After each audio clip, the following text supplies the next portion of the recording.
Hi అండి, welcome to my channel. నేను మీ కల్పన అండి. ఈరోజైతే నేను సగ్గు బియ్యంతో రసమలై అయితే చేసి చూపిస్తున్నానండి. ఈ సమ్మర్కి సగ్గు బియ్యం ఒంటికి చాలా మంచిది కదండి. అందుకోసం నేను సగ్గు బియ్యం రసమలై అయితే చేసి చూపిస్తున్నాను. చూడండి, నేను లావు సగ్గు బియ్యం తీసుకున్నామండి. మీకు సన్న సగ్గు బియ్యం ఉన్న తీసుకోవచ్చు. నేనైతే లావు తీసుకున్నాను. 1 కప్పు తీసుకున్నానండి. చూసారు కదా, ఈ కప్పు సగ్గు బియ్యం వచ్చేసి మనం ఒక బౌల్లో పోసేసుకొని శుభ్రంగా ముందు వాష్ చేసేసుకుందామండి ఒకసారి. చూసారు కదా, లావు సగ్గుబియ్యం అయితే తీసుకున్నాను. శుభ్రంగా ఒకసారి వాష్ చేసేసుకున్నాం.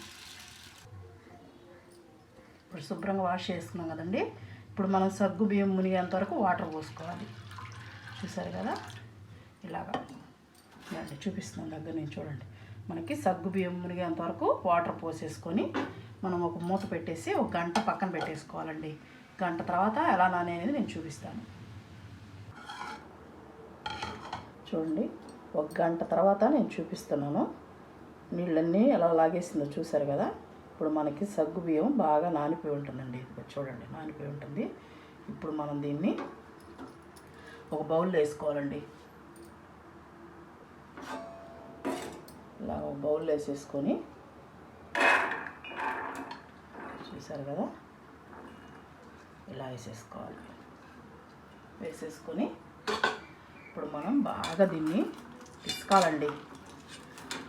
ఒక 15 నిమిషాల పాటు మనం బాగా పిసికామంటే కొద్దిగా మెత్తపడుతుంది.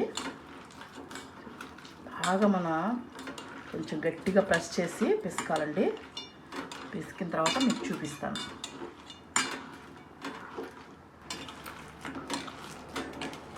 చూడండి, మనకి బాగా ఒక 15 నిమిషాల తర్వాత ఇలాగా మెత్తగా అయిపోతుందండి.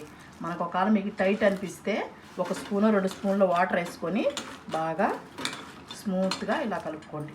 సరేనండి. ఇప్పుడు దీంట్లో నేను చూపిస్తాను. చూడండి, 1 స్పూను చక్కెర పొడి వేసుకుంటున్నానండి. ఎందుకంటే మనకి ఈ సగ్గుబియ్యం గులాబ్ జామ్ వచ్చేసేసి తీయగా ఉండాలి కదండి మనకి లోపల. లేదంటే సగ్గుబియ్యం టేస్ట్ ఉండదు కదా, సప్పగా ఉంటుంది. అందుకని 1 స్పూను నూనె వేసుకొని మళ్ళీ ఒకసారి బాగా కలిపేసుకోవాలండి. ఇప్పుడు మనం బాగా కలిపేసాం కదా, చక్కెర పొడి కూడా కలిసేటట్టు. ఇప్పుడు మనం ఇలాగా చిన్న చిన్న ఉండలు తీసుకొని మనకి ఇలా వేసుకొని రౌండ్గా చేసుకోవాలండి. ఇలా చేసుకొని మనం ఒక ప్లేట్లో పెట్టేసుకోవాలి. అలాగే చిన్న చిన్నవి మనం మరీ పెద్దవి కాకుండా మరీ చిన్నవి కాకుండా ఇలాగా. చూసారు కదా, ఇలాగా చూడండి, ఇట్లాగా అన్నీ చేసి పక్కన పెట్టేసుకుంటానండి నేను.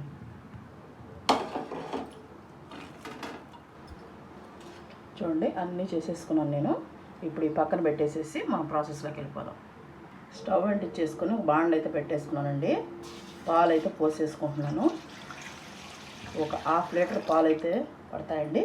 నేనైతే కాసి చల్లార్చుకున్నానండి. కాసి చల్లార్చుకున్నట్టే నేను పోసాను. పచ్చి పాలను తీసుకోవచ్చు. మనం ఒక పొంగు రానియాలండి. అండి, మనకి పాలు బాగా తెలతున్నాయండి. ఇప్పుడు కొద్దిగా మనం పాలు తీసి పెట్టుకుందాం గిన్నెలో. కుంకుమ పువ్వు నానబెట్టుకోవడానికి కుంకుమ పువ్వు దీంట్లో వేసుకొని మనం నానబెట్టేసుకున్నామంటే చూడండి, వేడి పాలలో నానబెట్టేసుకున్నామంటే మంచి కలర్ వస్తుంది. ఇది పక్కన పెట్టేసుకుందాం. పక్కన పెట్టేసుకొని ఇప్పుడు మనం దీంట్లో రసమలైలు వేసేసుకుందాం. మనకి పాలు తెల్లతున్నప్పుడే వేయాలండి. ఇవి ముందుగా వేసామంటే ఇరిగిపోతాయి. అందుకని మనం పాలు తెల్లతున్నప్పుడే వేసుకోవాలి. మన ఛానల్లో ఇంకా మంచి మంచి స్వీట్స్, హాట్స్ చాలా ఉన్నాయండి, కర్రీస్ అన్నీ. ఎవరైనా చూడాలనుకున్న ఇంట్రెస్ట్ ఉంటే ఒకవేళ చూసి మీకు కానీ నచ్చినట్టయితే లైక్ చేసి ఛానల్ సబ్స్క్రైబ్ చేసుకోండి. సరేనండి. ఇప్పుడు ఇలాగా అన్నీ వేసేసుకున్నాం కదా మనం. ఇప్పుడే కలపొద్దండి, మనం వేయంగానే కిందకి వెళ్ళిపోతాయి అవన్నీ. మనకు కొద్దిగా ఉడికిన తర్వాత మనకి పైకి వస్తాయి. సరేనండి, చాలా బాగుంటుందండి ఇది.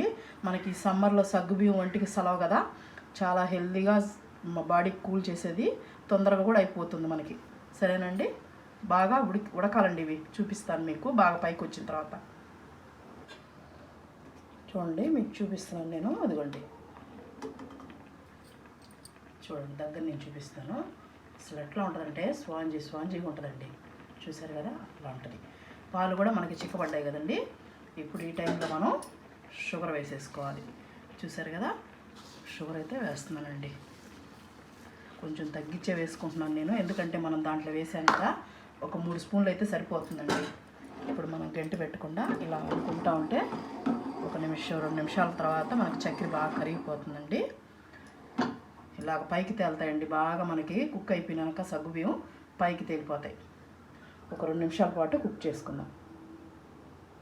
ఇప్పుడు ఒక 2 నిమిషాల తర్వాత మనం కుంకుమ పువ్వు వేసుకున్నాం కదండి, అదైతే వేసేసుకుందాం. వేసేసుకొని ఒకసారి బాగా కలుపుకుందామండి. ఇప్పుడు గంటి పెట్టి చిన్నగా కలుపుకోవచ్చు, ఎందుకంటే మనకు సగ్గుబియ్యం అనేది ఉండలు ఉడికిపోయినాయి కదా. ఇప్పుడు మనం దీంట్లో బాగా ఇలా కలుపుకోవచ్చు.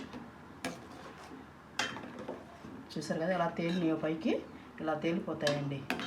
ఒక్కడ కూడా ఎరగలేదు చూడండి. ఇలాగా మనకి కాగిన తర్వాత వేసుకోండి, సరేనండి. ఇప్పుడు మనం దీంట్లో యాలక్కాయ పొడి వేసుకుందాం.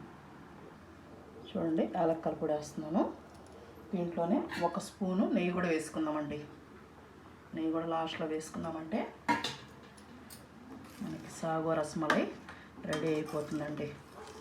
బాగా మనకి ఈ నెయ్యి కరిగేంత వరకు మనం కలుపుకుందాం.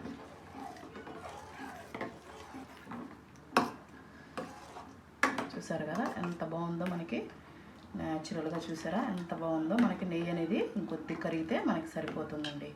చూడండి ఇలా చిక్కగా మనకి పాలు అనేది రావాలి. ఎంత బాగుందో చూసారా. మనకి మళ్ళీ కూడా చూపిస్తున్నాను చూడండి. మీకు సగ్గుబియ్యం అనేది ఎలా ఉడికిందనేది కాలుతుంది మీకు. చూడండి స్పాంజీగా ఉంటుందండి. ఒకటి తినేవాళ్ళు 2-3 తింటారు, అంత బాగుంటుంది. మనకి రెడీ అయిపోయిందండి. ఇప్పుడు మనం స్టవ్ ఆఫ్ చేసేసుకుందాం. స్టవ్ ఆఫ్ చేసేసుకొని సర్వింగ్ చేసేసుకుందామండి మనం. చూడండి ఎలా ఉందో, చూసారు కదా. ఇలాగా అన్నీ దీంట్లో వేసేసుకొని అసలు అలా ఉన్నాయి చూడండి. సగ్గుబియ్యం ఉండలు బాగున్నాయి కదా. బాగా పీల్చుకొని మనకి పాలు నెయ్యి టేస్ట్ అయితే సూపర్గా ఉంటుందండి. ఇలా వేసుకొని మనం గార్నిష్ చేసుకుందామండి. కొద్దిగా కుంకుమ పువ్వు పైన నుంచి వేస్తున్నానండి నేను గార్నిష్ కోసం. చూసారు కదా ఇలాగా కొంచెం బాదం పప్పు సన్నగా కట్ చేసుకున్న బాదం పప్పు అయితే వేస్తున్నాను. మనం తినేటప్పుడు వేసుకొని తింటే చాలా బాగుంటుందండి. మీ దగ్గర ఏది ఉంటే తీసుకోండి. నేనైతే బాదం పప్పు ఉండిందని తీసుకున్నాను. చూసారు కదా ఎలా ఉందో, మీకు దగ్గర నుంచి చూపిస్తాను ఉండండి. చూడండి సాగో రసమలై ఎలా ఉందో చూసారు కదా. సూపర్గా ఉంటుందండి. చాలా మంచి రెసిపీ, తప్పకుండా ట్రై చేయండి. మీకు ఎలా అనిపించింది వీడియో అనేది నాకు లైక్ చేసి మన ఛానల్ సబ్స్క్రైబ్ చేసుకోండి, సరేనండి. చూడండి మీకు దగ్గర నేను చూపిస్తున్నాను నేను. ఇదిగోండి చూడండి ఎలా ఉందో చూసారా. సూపర్గా ఉంటుందండి. చూడండి ఎంత స్పాంజీగా ఉందో. సరేనండి, మీకు నచ్చితే ఒక లైక్ చేసి ఛానల్ సబ్స్క్రైబ్ చేసుకోండి.